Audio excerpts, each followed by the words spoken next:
We're opening the door on kitchen cabinets today. Hi,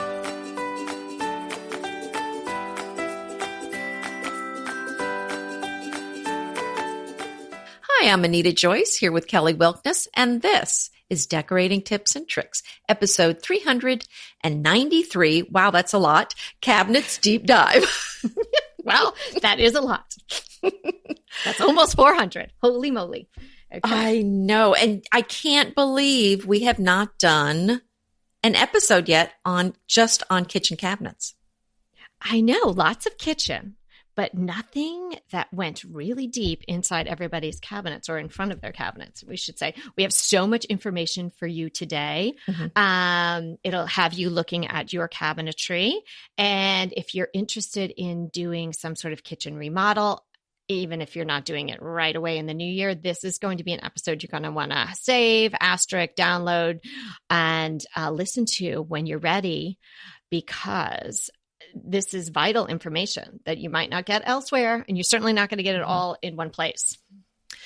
Right. I mean, it's a lot to tackle, and I think maybe that's why we didn't do it before. It's a lot to tackle, and there's a lot of information. There is so much to learn, and it really can feel overwhelming. Not with us holding your hands, though. No, right. We're not afraid of all the info, and we're going to serve it up to you today. Well, that's right. And this was very helpful for me because my goal is to redo the kitchen cabinetry in our vacation rental house in North Carolina. Do one, right? Mm-hmm. Yeah, not for a while. I've already blown my budget on something else this year, so not happening this year. Okay. So, yeah, but this was very helpful for me. And I actually went to Lowe's to kind of see what they had just in preparation for this episode. And it was very helpful to see. I was very impressed with all of the options that they had and all the companies that they had. And it was kind of Anita on the street doing her investigative reporting for the Cabinets Deep Dive. I love it. Mm-hmm. Okay, well, let's get going.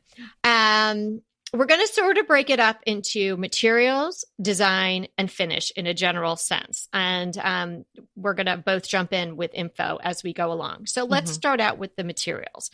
There's lots of times budget is going to come into play when you decide what your materials are, but you have to think about the fact that you're most likely, if you're redoing a kitchen and house you're living in, you're going to enjoy that for a long period of time. So, think about the budget in respect to the amount of years that you're going to be in that house. I think that's helpful to look at it from that perspective. If it's a house that you're going to flip, well, you might want to do an IKEA kitchen, which are perfectly nice and lovely. So materials, wood, obviously, and then wood-based materials. Well, can we back up a second? Are you talking about the fronts right now or the actual construction of the structure of the cabinet? I'm talking about it all, and then I'm going to say which ones would be better for what places. Okay. So you're going to pay more for hardwood, obviously. It's better, really. It's long-lasting. It's very durable. One tip that you can use if you choose to use hardwood, but you're going to paint your cabinetry, then you could do a paint grade hardwood. So you're getting the benefits of a real true hardwood, but you're not getting the grain that you might want if you're going to use a stain. So it's going to be less expensive. So there are definitely hierarchies of hardwood. So if you go that route and you're going to paint, then explore paint grade hardwood. Now, you could also just use the hardwood on the cabinetry doors. In fact, you don't need to be using this on the sides or the backs or the bottoms of the drawers or the shelves. In fact, there are probably better materials to use for those aspects of the cabinet. But if you want to, really go, it's really important to you to use hardwood all over. Well, obviously you could do that, but it's going to be a lot more expensive. Then we have plywood. Plywood is it's laminating thin layers of wood together.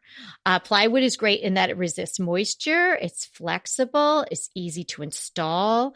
You could use it all the way around, but it is definitely great for the sides, the backs, the shelves, and the drawer bottoms. Particle board. Okay, so you've seen particle board, right? It's like, it actually looks like little pieces of wood sort of all pressed together. Well, Guess what? It is all little pieces of wood pressed together. So it's an engineered type of wood product. Particle board is a light density fiber board. It's inexpensive. It's good for the interiors of cabinets and drawers. It's not that durable unless it's very, very high quality. So obviously there's a scale when you're dealing with particle board. Now, another one that is also an engineered wood fiber board, and it's of medium density, is MDF. Now, a lot of you who've done construction renovations may know of MDF already. Oftentimes that is used for moldings. You can see it, like even if you go to Home Depot, there's the molding that is in, the real wood, and then there's this white molding. Well, that's MDF. It's smaller fibers than particle boards. This is what IKEA kitchens are made of. It's a composite material. Oh, okay. It's made of recycled fibers. It's strong, durable. It resists warping, and it has this smooth finish. So it's great for painting. Here's a little thing, and this might, could seal the deal for not using MDF in a large scale project. It does give off the most formaldehyde gas of all of them. But again, I don't know what level that is. And I guess it really would depend on the type of MDF and, the way your kitchen is, set up and all of that. But it is just something to take into consideration as we're, always talking about using less toxic things. So I know for people who've had maybe a leak in their refrigerator where there's been water that's gotten on the floor, or maybe just a little bit of water coming in, a little bit of flooding or something. It just seems like I know a lot of people that have had water loose in their kitchens, not where it's supposed to be in the sink. And if you have anything besides, if you have MDF or particle board, your cabinetry is toast. If it gets enough water, it will destroy it. And probably for that reason alone, my preference is just to go with the plywood. Okay. Yeah. So because I know I had a little leak in my old house just from the water filter getting rehooked up, and my cabinetry was fine. But had it been, MDF, because I've had other people tell me that they had to completely rip out their cabinets in something like that. So keep that in mind. You don't think about something like that happening, but it could. Right. And then we have wood veneer, which is the thin layer of solid hardwood. It's actually peeled from a log. I don't know whose job that is. It's about 2 millimeters I don't want that job. thick. I don't want that job. Right. And really, this is only for the doors, because you can imagine this is pretty fragile. Right. You're not going to be like, sliding dishes and plates and things like that in there. So you could do that only on the doors. And then there's laminate, which is a 3 resin saturated layers, again, for doors only. But it's almost like akin to vinyl. Well, and it's interesting that you're talking about all these finishes. When you look at the new painted cabinets, the finishes are baked on so that you really don't see the brush strokes. So it really is hard to tell the wood from some of these other materials on these panels. I had a hard time looking at them on the painted versions, telling what was what. Right. So, keep that in mind. And there were some options. There's so many more options now than there even were a few years ago. There were some very high gloss options. Oh, we're getting into styles in a second. But anyway, there's a lot of different styles to choose from, and you'll either enjoy it or hate it because there's so many Right. choices. Well, to your point, when you're looking at, so say you go into one of these, either a very high-end kitchen showroom, or you go to a Lowe's, or you go to IKEA, something, and you'll probably see either a kitchen mocked up, or you see the cabinet fronts, on boards, and they're displaying them. Yes, it's very hard to tell. So that's why this information that we're giving you now is so key. So, take notes, even if this is what you're in the market to be doing, because you want to be asking these questions. Oh, I love this cabinet front, but what is this made of? Oh, it's particle board. Now well, and then, oh, it's MDF. Well, Anita told me, if I have a flood in my kitchen, I am in trouble with this. So you want to explore all these things, because like Anita just said, on the face of it, on the front of the cabinet, it may all look very similar. Right. But then keep in mind, because I was looking at different grades of cabinetry, and the lowest end that they had there at Lowe's, when you looked at the front door, the doors, they just didn't look as well made, and there were gaps. Mm-hmm. Right. But now tell. we're which we can, we're sliding into design. But when you're just talking about the actual material, right? So then the design, yes. If there's going to be definitely a difference between. But what I'm saying is this design problem was really associated with these lower. It was the material. It was the MDF door, is what I'm saying. Did not look as good. Okay. Yeah, and I would assume that it's hand in hand. Like if you're going with a lower end material, maybe the workmanship isn't going to be so great. Well, that's what I'm saying. It wasn't right. So the workmanship wasn't as good. The material it was made from wasn't as good, but it was definitely at a budget price point. Right. And so if you're, depending on what your budget is, and you can still get the look, but it might not be the, pristine look, but you can get the look in general at a lower price point. There's a lot of choices. So now let's talk about the elements of the design and the style. Well, with the style, I mean, there's so many different door fronts that you can get. Oh my gosh. I mean, I didn't even list them all. Right. But when you go to see them, you'll see there's so many choices. And of course, the shaker is the most popular style, but there's variations on the shaker style. So you can get some that have a little bit of some detail on them, or just the plain shaker style. I would run my finger over them and see how smooth it feels, because like I said, the nicer doors had a smoother finish. And then there's so many different glazes and colors. And what was the most popular color? You want to guess? White. Yeah, of course. Right. Of course. Let's jump back a second to the real basic design style of a cabinet. So you picture the cabinet is, it's a box. It's either going to be a base cabinet or upper cabinet or maybe a long pantry, but it's a box. And the box can either have a frame on the front of it or have no frame. And the frame or the no frame will sort of dictate the type of, the look of the whole kitchen itself, but then also may dictate the style of the door front that you choose. So framed, you picture like an open shoebox. The top is off it. And if it has no frame on it, it's just the shoebox and you have the outline. So that's frameless. Then imagine if you put a little frame in the, over the edge of the shoebox, just like a picture frame, that's framed. Pretty simple, right? And then there's different degrees of of how you cover that frame. It's either full overlay, that's the doors and the drawers completely cover the face frame. Then there's partial overlay, the doors and the drawers cover part of it, so you see some of that frame. And then there's full inset, where the door actually now would go inside the frame and be flush with it. That's what I have. And then there's frameless, right? So it's typically a full overlay with frameless. So the whole cabinet door is just going to go smack on the front of it. You're not going to see any frame at all.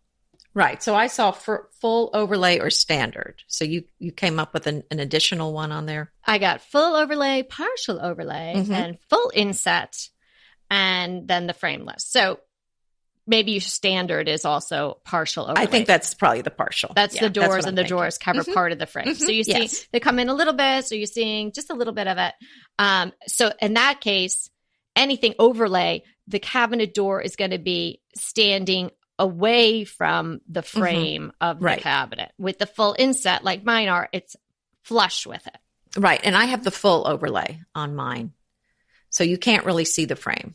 Okay. And then underneath. In both instances, I believe, Anita and myself, even though we have different overlays or insets, I don't see any hinges, and you don't see any hinges. No, right? No, they're hidden. But, these older cabinets do have them. But that's right. Yeah, mine are hidden in the doors. Right. So that's another thing that you would think about.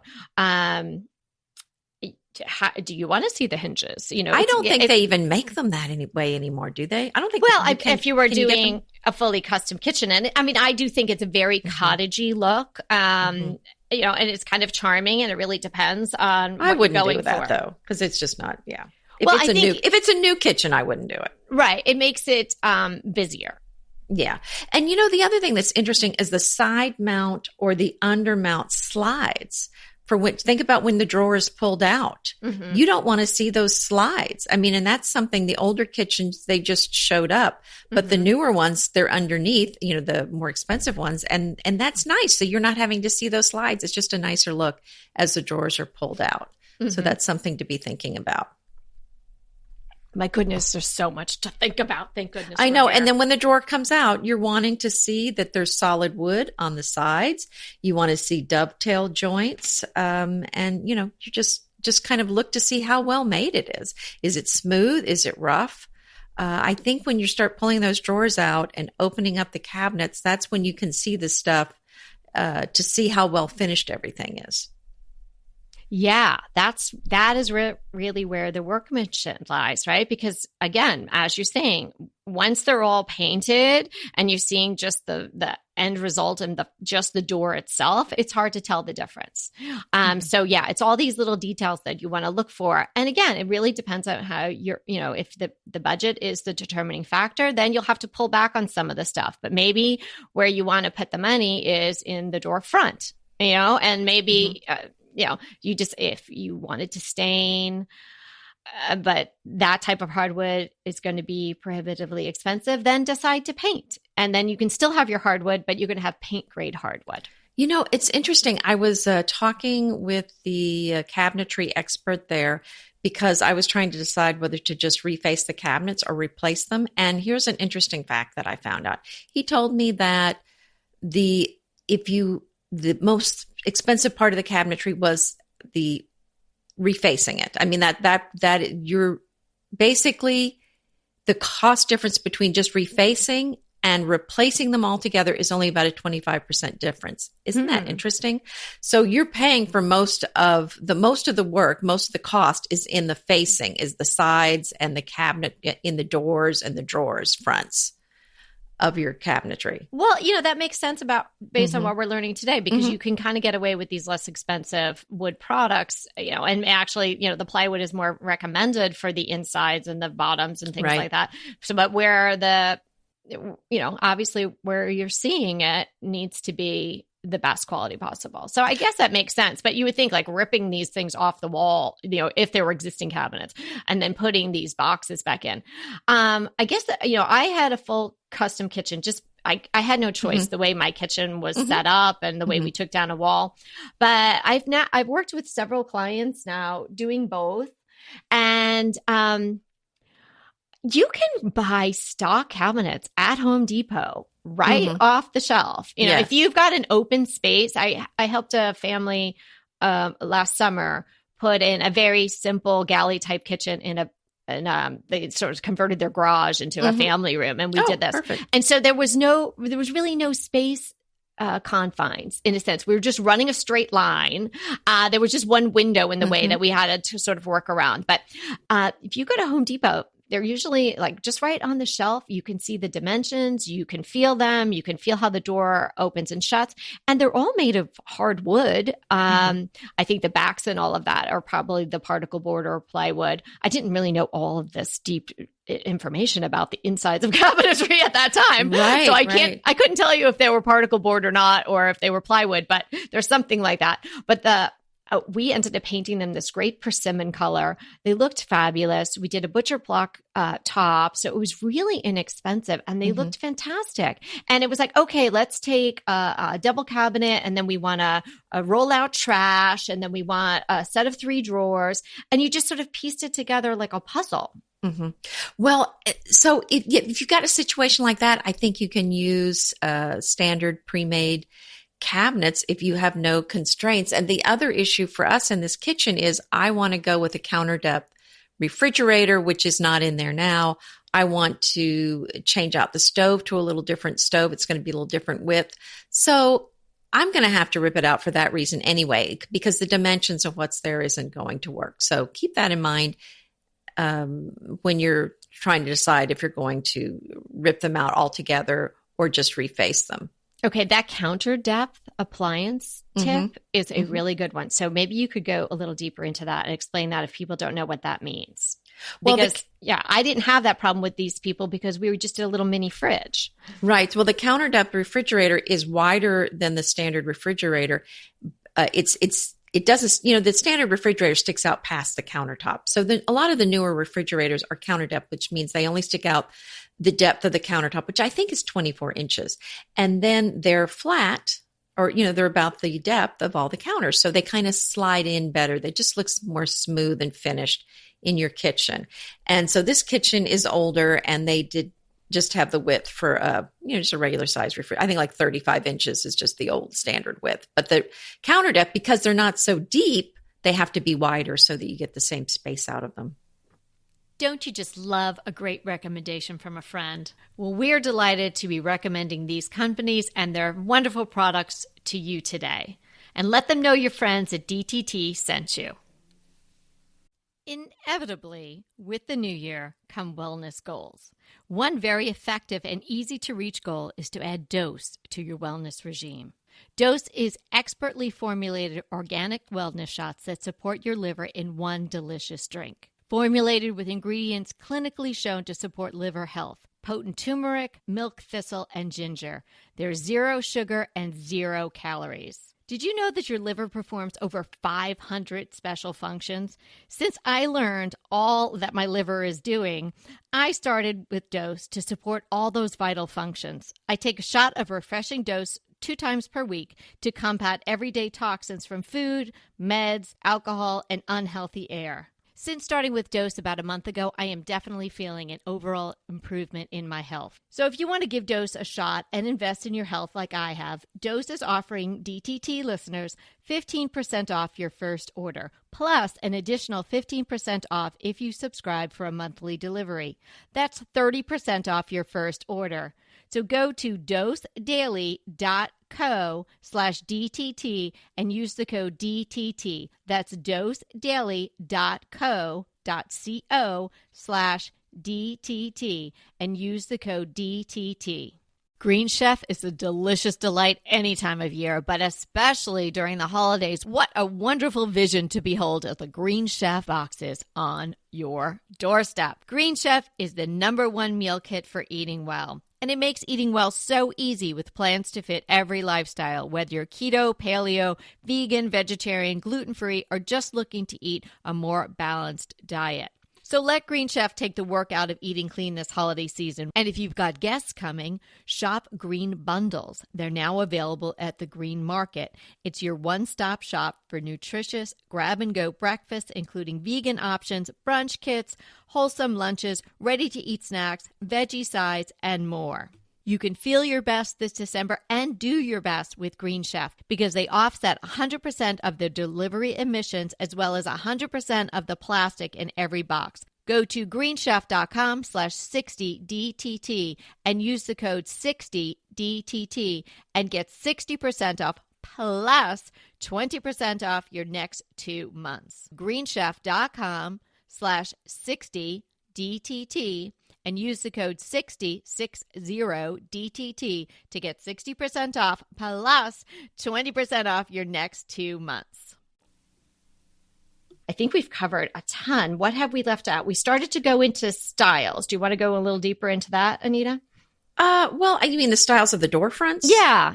Well, that one, if you want to, you can. But on that one, that's so hard for me to describe those. It seems like you really just need to go look at them in person. Yeah, there are so many different choices. But as Anita said, shaker, which is, you want to describe what shaker looks like for anybody who doesn't know? I just like a flat piece of, like a 2x4 only. Oh, it's not a 2x4, but like just a flat piece of wood, trimming that just kind of makes a triangle on the edge of the door. Yeah. So it's basically just a flat frame, very plain. Mm-hmm. And that is the most popular style. It kind of goes with everything. It's, it's traditional, but it's also sort of modern. It's clean lined. A client of mine is doing this gorgeous kitchen now. She's painted the cabinets in this unbelievable blue green from Farrow and Ball. It's just beautiful. And I'm helping her choose the hardware. And I was in there the other day and I knew she was going to have shaker, but I didn't know she was going to have some flat fronts. It's a really nice combo. So it's very, she's got very contemporary. Very contemporary, but she's got a very old craftsman, but she's making it very, definitely adding modern touches. With no handles? No, we're going to have handles. Oh, okay. But it's just, they don't have any of the shaker frame on some of the drawers and a couple of the cabinets. And it looks so great together. Oh, yeah. Cool. I would not have thought of like, go do some of them, don't do some of them, but it looks super. I'd like to see that. That would be very interesting. Now, I have a tip based on my personal experience. So I, as I said, have the full insert cabinet. That's how they're framed out. And so the door is full inset. So it's completely flush. And I don't really want to just go with the plain shaker. I wanted a little something else going on. So I have what would be the flat shaker frame, but that inside of it, I have kind of like a little bead, like a little rounded part, a little extra profile on it. And while I think it looks fantastic, it is really a pain in the neck to try to keep clean. And we're we're kind of super crazy tidy, but yeah, I would think you are.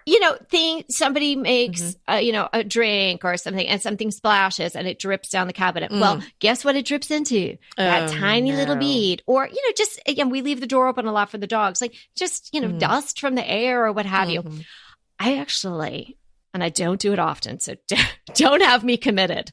But on occasion, I will get a bunch of Q-tips and I go in. That's how you have to clean them because you can't even get a rag. I don't call that crazy. How else are you going to clean it? Oh my goodness. Yeah. Because if you spray, whatever, your Simple Green or, seventh generation or whatever, you spray an all-purpose cleaner in there, then it gets too wet. I don't want the cleaner stuck in there either. That would drive me nuts. Yeah. So if I have anything that requires a Q-tip to clean, I don't want it. I know. That's what I'm telling you. So that's my takeaway tip from that. I should have just gone with them. It would not have made one iota of difference in my life had I just had the plain shaker front. Well, that's a good point. Or something even like, even if you wanted to, I have to have an extra bead, I have to have an extra profile, make it a little wider so you can actually get, your fingers in there to clean it. Well, another thing that we didn't mention yet are the soft closed doors, which are pretty standard now, but be sure you get them. It's so nice. There's no slamming doors in our kitchen. It's really nice. And like I said, most brands will come with this, except the most basic, most inexpensive ones are not going to. One of the design things that I did in my kitchen that I am so happy that I did was rather than a lot of doors, I did drawers. And then it's so easy just to pull them out to get things. You're not having to sit on the ground and, sit on the floor and reach back in a cabinet. So you're going to pull them out. Another thing you could do is just have the doors where they open and then there's interior drawers. But I just went with complete drawers. Pretty much the whole kitchen, it's just drawers. And it's so much easier to use. I cannot tell you.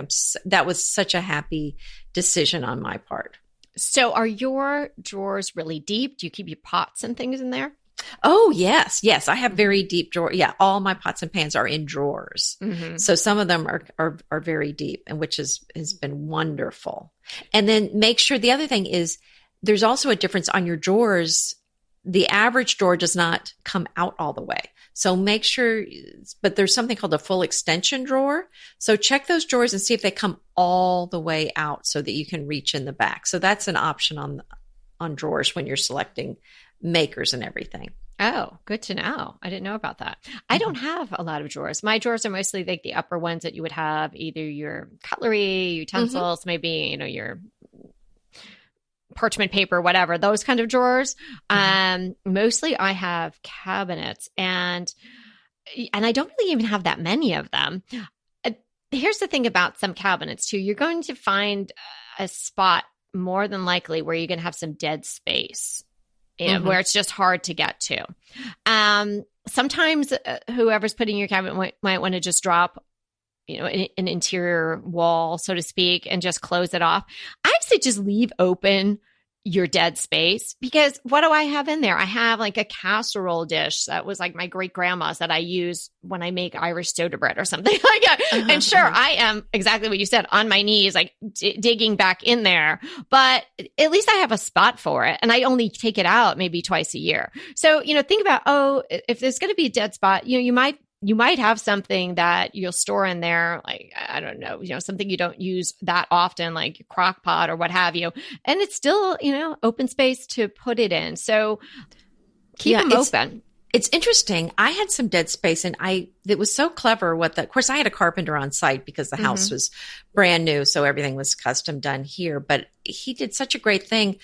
There's a corner cabinet. Well, I mean, our dishwasher kind of goes in the corner, so he really couldn't right next to the corner. So he couldn't really put one of those lazy Susans there. But if you go around, it's a peninsula. So if you go on the outside, one of the panels opens up. It's you kind of have to get your fingernail in there. It opens it up, and that's where I put in tall things, like tiered trays and things. That's brilliant. So that's going into your breakfast room. Am I correct? Right? You have to walk around to the breakfast room, and one of those panels opens up. And it took me a while to find that. I'm like, oh, I love this. That's a secret door. It is a secret. I'm glad to know about it. Exactly. Yes. But that is so smart. See, now that's something you would never think to ask. If there was access to this dead space on the other side, mine is not. I would have to be like going from the living room the way it is. But the way yours is set up, that's brilliant. Yeah. So it's really helpful to work with someone who's knowledgeable. And, if you work with an expert designing it, they're going to think of things like this that you might not think of. So I would definitely talk to somebody, and don't just do all the design work by yourself. And I highly recommend that you go to some place like Lowe's, even if you don't buy from there, or Home Depot. Go check out all the incredible options. I could not get over all the drawer options. And, there were things where you could put, knives in that were kind of, I don't know, you could stand them straight up and down in these pull-out drawers. Oh, wow. And they had another thing he showed me where the toe kick. I think this one cabinet, you push it and then it comes out, and it's a little drawer. All the way down on the bottom? Yes. It just kind of, you kick it and then it pops open. And I said, what on earth do people put down there? Yeah. And he said, well, one lady had a bunch of big platters. And I said, I have big platters. Oh my gosh. I was thinking you would just put like your diamonds in there when you're going on vacation. Well, then I said, what do people put here? He said, one person put some big platters, but somebody else stores his guns down there. So, you could put your diamonds down there. You Texans or something. I don't have any diamonds to put in there. So, Oh my goodness. Well, I guess anybody could put something in. That is really, oh, wow. Okay. Now you've got me thinking down there on the toe kick area. Here's another option. It's not really cabinet per se, but it is, adding to the look of the cabinetry. You can sort of have little accents, if you will. You can sort of make the bottoms of your cabinets almost look like they're little pieces of furniture. I have that in certain spots, not all over the place, but it's just a really interesting, more traditional, a little bit of farmhouse look to it. So explore that too. That's a very easy little piece of molding to add on, or just to finish it off with a nice piece of molding on the bottom and finish it off on the top with a nice crown. That goes a long way to making your kitchen look really high end and custom. I was surprised they had several options for vent hoods too. So don't neglect that. There's lots of different designs that you can look at, and it really just kind of depends on what kind of look you're going for. Don't forget your under cabinet lighting. You can do spice drawers, appliance garages, Lazy Susan for the corner cabinets, tilt panels for your sink front to put your sponges or whatever. Like I said, there were cutlery and utensil dividers I saw. Slide out baskets and bins, pantry pullouts, swing out shelving. I could not get over just how many options they had. I was very impressed. And if you haven't looked recently, you definitely need to go see some of these. And, there might be something that really it excites you and is going to work for you, you're going to need to think about what you have and how you use your kitchen, because some of these things, obviously every upgrade is going to cost money. So some of the things you may look at and go, you know what, I'm not going to use it. And so it's not worth spending money on it. Yeah, that's the thing. You really need to know how you're going to use your kitchen, and not just be entranced by what you're seeing in the magazines or on Pinterest. You know, if you don't really need a pot filler because you're not making pasta for 10 a lot, then, you know, don't do that. You know, same thing with the cabinetry, which is our focus today. You know, really hone in on what your needs are and then get the best you can within your budget to fulfill those needs. Another thing that Anita was mentioning, all these different sort of gadgety type things that you can add. They're just, if you work with a cabinetry person, I mean, they're just giant books of all these things. And they just look like sort of like, you know, they're the metal hinges and there's this and there's that and there's things for spices and all this. I got a little overwhelmed with all that. And again, I tried to really focus on, well, how do I use my kitchen? I'm not a real gadget person. I don't have a lot of things. I have like 3 pots. But one thing I do like to use, albeit not that frequently, but I do like to use it, is my KitchenAid mixer, which weighs a ton. Right? Yes. And there was not going to be any good place for me to keep it where I wouldn't have to be like, bonk, and then put it on my marble counter. And the big ones will not fit under the counter. Yeah. So what I did was there's actually a mechanism that lifts it. I mean, it's not electronic. You do it by hand, but you kind of release these 2 latches, and it's not in a very wide cabinet. It's sort of like a regular base cabinet, fairly narrow, and it sits on this little piece of wood, and you just release the latches and it swings out and then locks into place, almost flush with the top of the counter. So easy to use. It sits right there while you use it, and then boop, you just put it right back. I love it. Very nice. Yeah. And that was something I did take time to go through that book. And I thought, this is the one thing other than the soft close, this is the one thing I want. So that's really the only thing that I have. Well, the other thing I would also let you know is the standard distance from your countertop to the upper cabinets is about 18 inches. But in the higher end kitchens, it's going to be closer to 24. So that's something that you could just tell your cabinet maker, I want it up higher than 18 inches. So you're not stuck with that, even though that's kind of standard. Right. So I went higher on mine, and I highly recommend that. It just feels more open. I agree. And then your KitchenAid mixer might fit under there. It could fit. But then you can put your little lamp like I love having in the kitchen too. Yes, all these things. And then it does just look grander if your cabinets go all the way up. So your cabinet up to the ceiling party, right? Right. So if it so if it sits higher off the counter, right, then it has about an easier opportunity to go all the way up to the ceiling, because if you're going from 18 inches all the way up, that's a really kind of awkward long distance. But if you're going from 24 inches up, that looks a little bit better. And then you put a nice crown on it. It depends on your ceiling height on what you're going to need to do there. Let's talk about glass cabinet fronts. You have some of that. I have a lot. Right. And I have to say, I would not do that again. Now we're getting to the dark side of glass. Well, because I collect dishes, and I thought, I want all these glass front cabinets because then I can display all my dishes. But what happened was, because there's so many glass doors, it ended up looking kind of confusing, just having them jumbled in there. And I ended up going with just one white dish or thing in each cabinet then, so it would look pretty. So then you can't really use it to store just anything. So I have like one white bowl or one white pitcher in each space, in each window, so to speak. So you have to, so it is limiting. Yeah.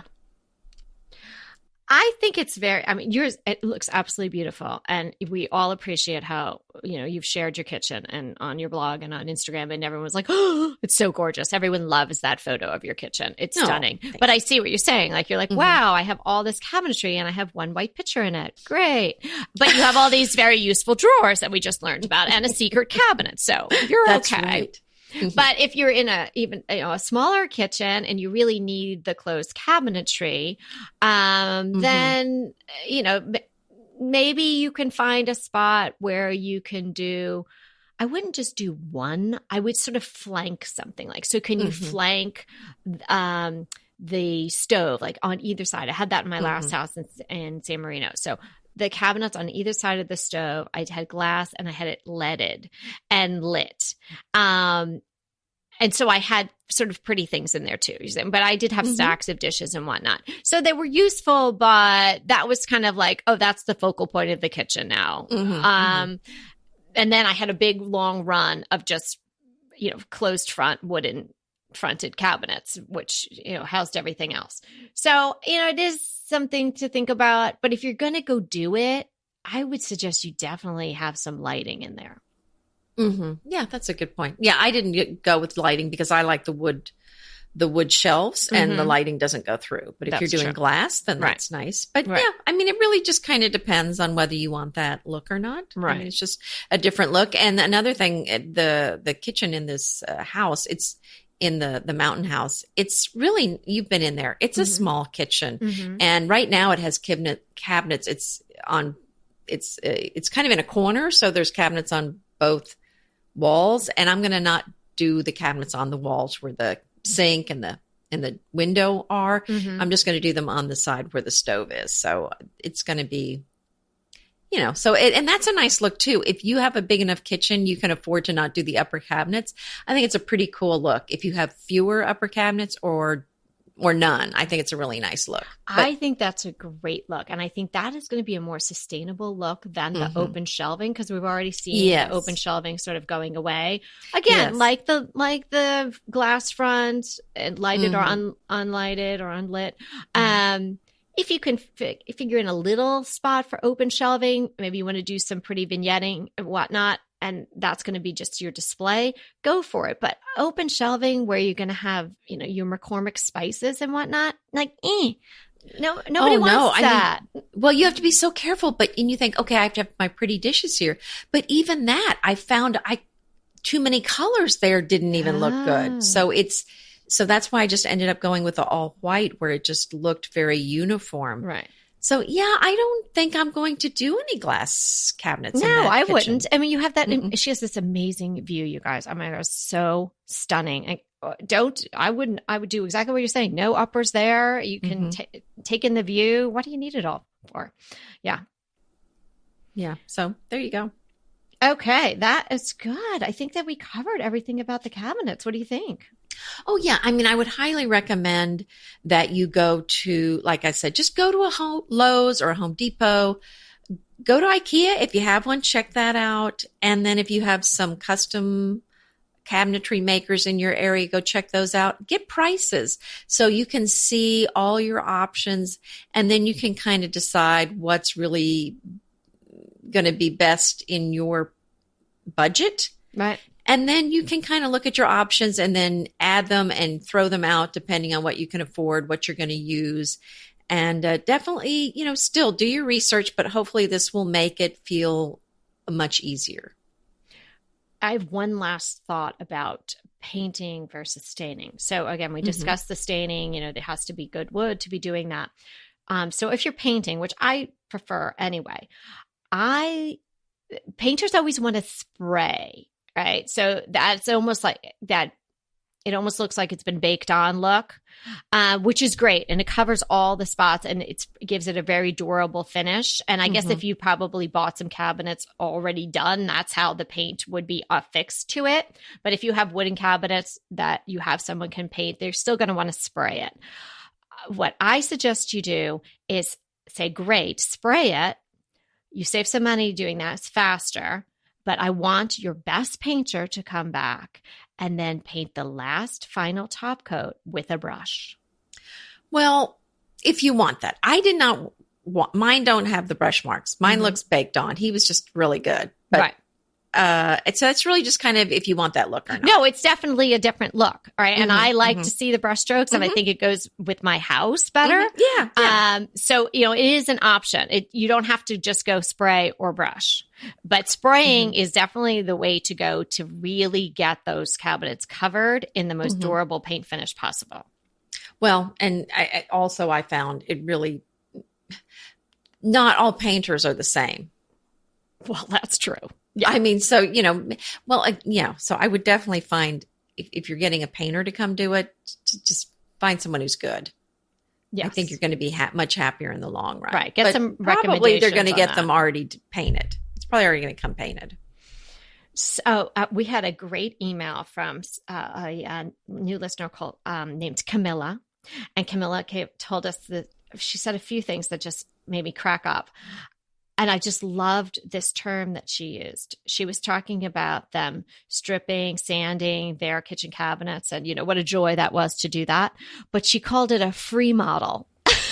A what? A free model instead of a remodel, because they did it themselves. Isn't that cute? So I thought that was so cute, Camilla. I asked her, could I share that? Because I thought that is just so fun, a free model. I never even, all the years we've talked remodel, never dawned on me. Very clever. You and I will never have a free model. Well, but we admire it. Oh my gosh. Well, yeah. I wish, but it's not going to happen. That is tough, taking all the finish off your cabinet. So kudos to you, Camilla. Yes. Good job. Yes, Camilla. Thanks for the free model term. I love it. I love it.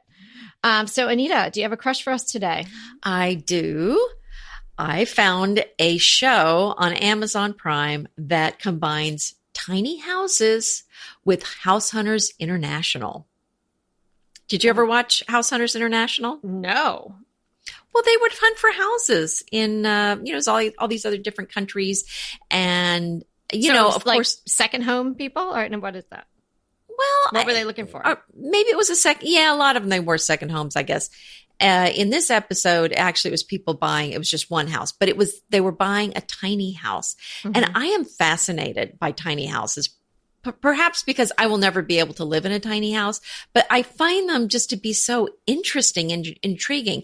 So they were either looking for a tiny house or a tiny apartment. And so they were looking in places where, as you can imagine, space is at a premium and prices are high. So these are in European cities, maybe like Paris. There were some in Italy, some places in England, and even Australia.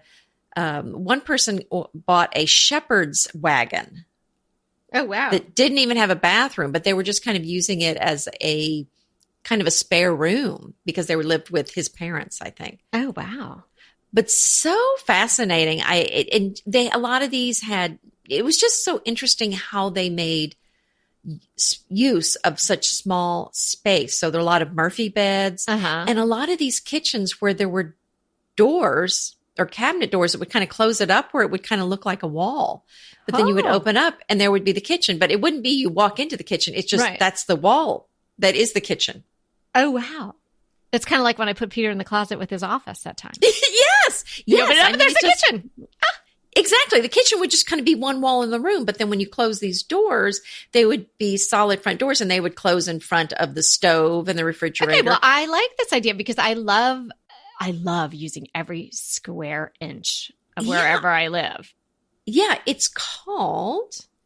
So you might, even though you might not be living in a tiny, tiny, tiny, tiny house, you might get great ideas for using some of the space in your own home that you formerly thought was kind of useless or dead space. Yeah, Tiny House World is the name of the show. I love it. You have to say it like this, Tiny House World. It's really cool. You should try it. Just look at it. What's it on? You'll enjoy it. Say it again. What's it on? What channel? Amazon Prime. Oh, okay. What's your crush? I'm writing it down. Okay. Well, please stop me with my crush because I've decided it's my personal private Christmas tradition, and it's okay if I eat all of it myself. I love Panettone. Do you like Panettone too? Well, I'm not, I'm off the gluten, so. It's so gluten. It's just a giant puffy dome of gluten. Yes, I know. I know. But did you like it formally before you were gluten-free? Yes. Okay. So if anyone doesn't know, It's Panettone is an Italian sweetbread originally from Milan. It has a very interesting history I read about, but it's basically a very light, puffy, high-rising bread slash cake. It's flour, candied fruits, and raisins. It is not a fruit cake. I was buying one the other day, and I actually so it's the Italian version because there's an English version, there's an American version, and they're all very different. Right, but they don't call it a fruit cake because fruit cake also has like a bad no, but they don't. Well, it's like the Christmas pudding too, right? Yeah, I guess. I mean, they're all a little different. They're all a little different, yes. But this is tall and dome shaped, and it's available a lot of places. Is there a special one that you're buying? No, I always try different ones. I tend to really just like the ones that you can get in the grocery store. I one time bought one at a wonderful bakery when we lived on the Upper East Side of New York. And my mother-in-law still talks about that one because she loved that one. But to my mind, that one was too dry. Like it was probably too really good, I like the one you can get in the grocery store. So you can see them everywhere. I bought one the other day. It was for business. It was for a blog post I was doing. So if anybody looks at my last blog post, I have a picture of this Panettone on this cake stand. I think I saw that. Yes. It looked delicious. And I was seriously was practically ingesting it while I was taking the photos. It was so good. So every morning with my, 12 cups of tea, I let myself have one slice. And today I was a little surprised how little there was left of it. Oh, and we're only halfway through the month. But it's very, if you can't find it where you are, I'd be surprised. But I will include a recipe that I found. I've never tried this recipe. But they're everywhere. I think I saw one at Trader Joe's too. Oh yeah, they have them at Trader Joe's. I've seen them. They even have them at Marshall's, I think. Sometimes. Well, they're exactly. I saw them there too. Yeah, I don't think you should get it at Marshall's. It might be from last year. I know. It's a holiday thing. So you should see them everywhere right cake, now. Right. And the dough rises. I didn't know this until I researched it 3 times. It takes 20 hours. That's what makes it so light and puffy. And I am not reading the back. And so I've just convinced myself it's so light and puffy. How many calories could there possibly be? Oh, so much air. So much air. No, but I think it's so yummy. But don't be turned off by the fact that it has, it could be akin to a fruitcake because it really doesn't taste anything like a fruitcake. No. Well, and it doesn't have as much fruit in it. I don't think of it as having as much. It's not as dense. No, it's not as dense. It's light and fluffy. Anyway, by the time you listen to this, I will have probably eaten that whole thing. What do you think of and I was looking at the Christmas puddings. I mean, what do you think of the English Christmas puddings? Do you like those or no? Because those have a lot of fruit in them too. I don't know that I've ever really even had. I love bread I haven't pudding. Had one. I don't think I've ever had it. It's not bread pudding. No, so I don't think I've ever had a Christmas pudding. Oh, okay. But I I don't like. But it's kind of like a cake, but it's steamed, I think. Yeah, it's steamed, right? Like a souffle cake, steamed, heavy thing. I don't know. Not like a souffle. It looks pretty heavy. Okay, so we'll have to try that. Okay, I will. If I have the opportunity, I will try that. I haven't. Okay. Oh, you're gonna be. I'm going to. Yes, I'm going to. Yes, do this for the sake of the show. Oh, you're so good. After I finish my Panettone. Giving.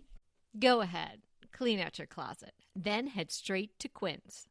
I love every item Quince offers, from wardrobe to decor. And I can really recommend their Ultra Stretch Super Wide Leg Pant at $49.90. The price is unbeatable, and the look is so flattering. It keeps you in on top and flares out of the bottom. Everything feels right with Quince. The price, the quality, and the sustainability. Quince offers a range of luxury wardrobe and home goods at prices within reach. And like Quince's clothing, their home goods are priced 50 to 80% less than similar brands. Quince only works with factories that use safe, ethical, and responsible manufacturing practices, along with premium fabrics and finishes.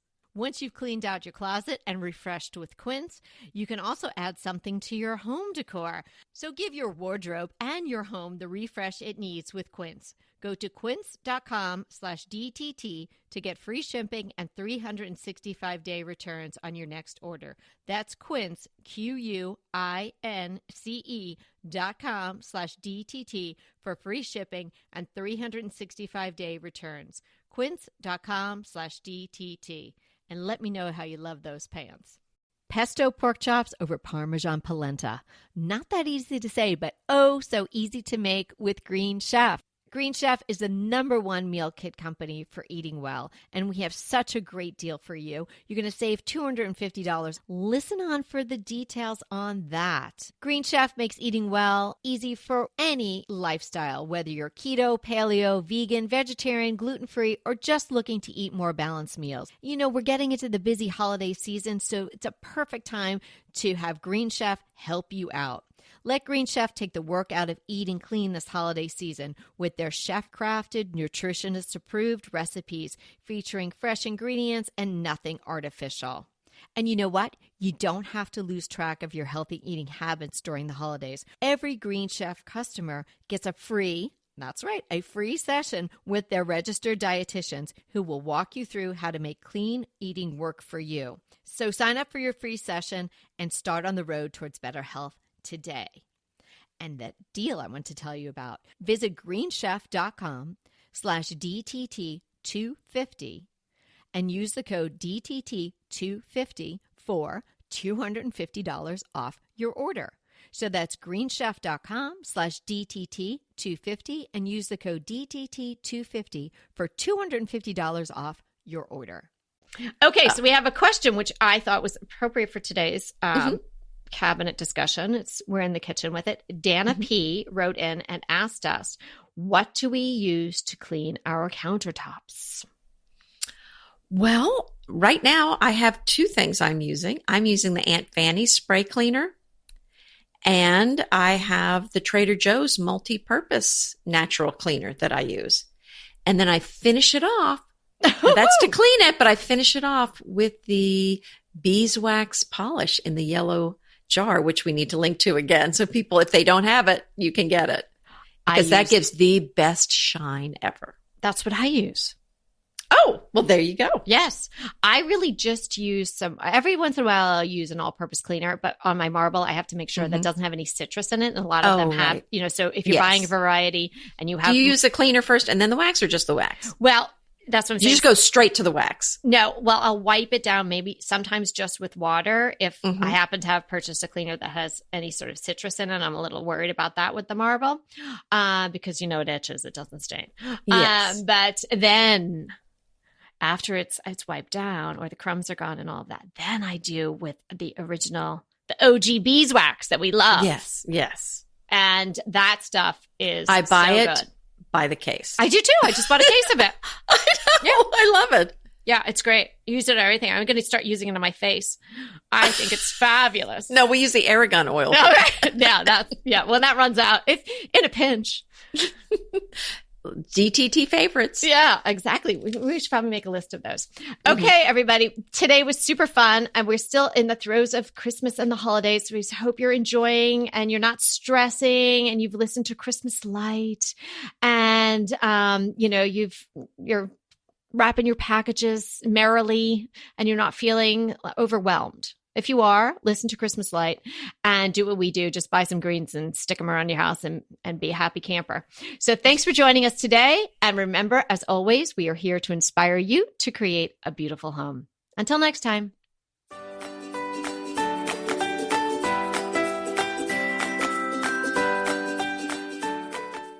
I want to remind you that we are available for design consults. We take on your design dilemmas, questions, renovations, any project you want to talk about, any room, any space. We are here for you. And we really do enjoy doing these. And I think we've helped people a lot. So if you want to sign up for a consult, head to the link in the show notes. It's decoratingtipsandtricks.com/consult. We hope to talk to you soon.